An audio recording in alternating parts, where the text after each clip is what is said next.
Kalau kita ngomongin soal bela negara, apa sih yang langsung kepikiran sama Anda? Mungkin seragam loreng, senjata, atau baris berbaris ya? Tapi, gimana kalau saya bilang konsep bela negara itu jauh lebih luas dari itu? Dan bahkan bisa jadi Anda sudah melakukannya setiap hari tanpa sadar. Coba deh, waktu dengar frasa bela negara, gambar apa yang muncul di kepala Anda? Saya tebak, pasti nggak jauh-jauh dari tentara di perbatasan, tank, atau mungkin pesawat tempur yang gagah di angkasa. Ya kan? Dan itu nggak salah kok. Gambaran itu sangat kuat dan tentu saja itu adalah bagian penting dari cerita besarnya. Tapi itu cuma sebagian dari ceritanya.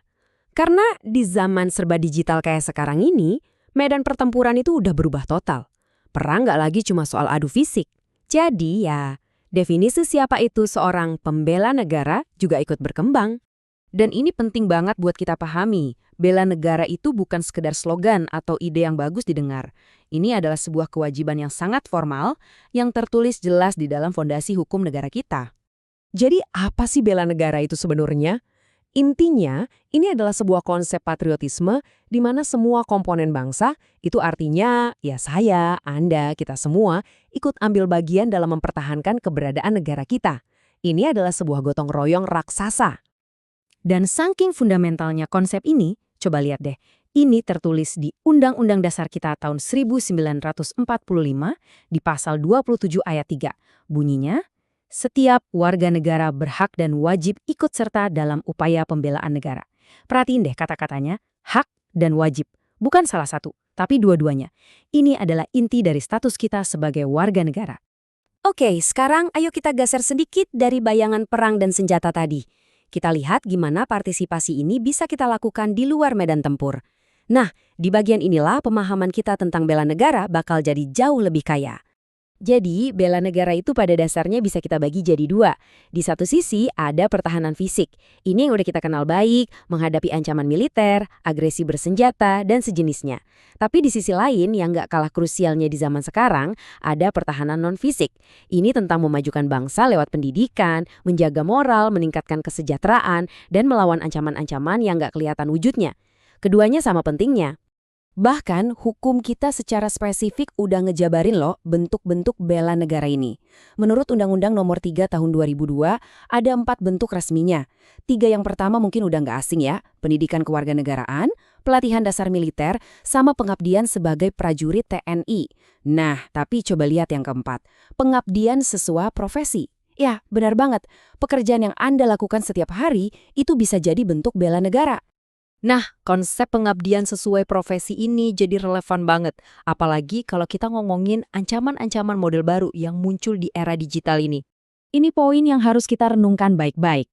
Hari ini, perang bisa terjadi dan bahkan dimenangkan tanpa ada satupun peluru yang ditembakkan. Medan perangnya udah pindah ke layar ponsel Anda, ke lini masa media sosial Anda.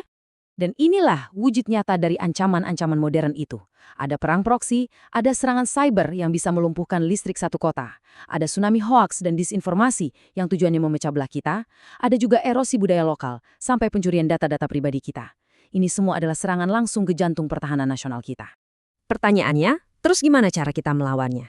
Nah, jawabannya ternyata lebih dekat dari yang kita kira. Jawabannya ada pada peran kita masing-masing dalam kehidupan kita sehari-hari. Kita mulai dari tempat kerja. Ada 4 nilai kunci yang kalau kita pegang, itu udah jadi bentuk bela negara. Pertama, kompetensi. Jadi yang terbaik di bidang Anda. Kedua, integritas. Jadi orang yang jujur dan bisa dipegang omongannya. Ketiga, transparansi. Bekerja dengan terbuka. Dan keempat, akuntabilitas. Berani bertanggung jawab.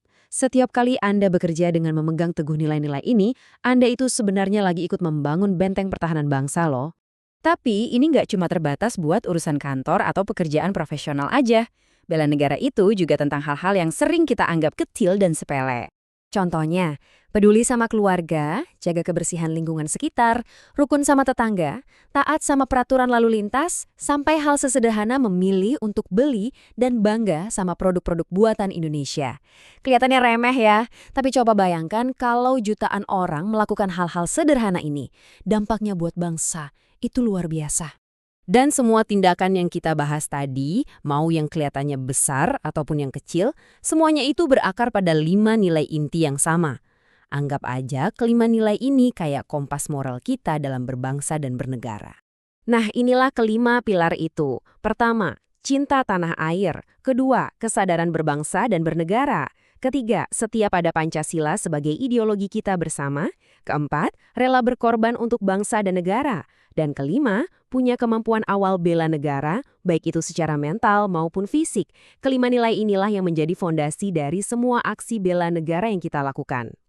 Jadi setelah kita bedah semua ini, pertanyaannya sekarang bukan lagi apakah saya seorang pembela negara, tapi lebih ke, oke, hari ini dengan cara apa saya akan membela negara saya? Entah itu dengan jadi profesional yang berintegritas, melawan hoaks di grup keluarga, atau sesederhana membeli produk dari warung tetangga. Pilihannya banyak banget, dan semuanya ada di tangan Anda.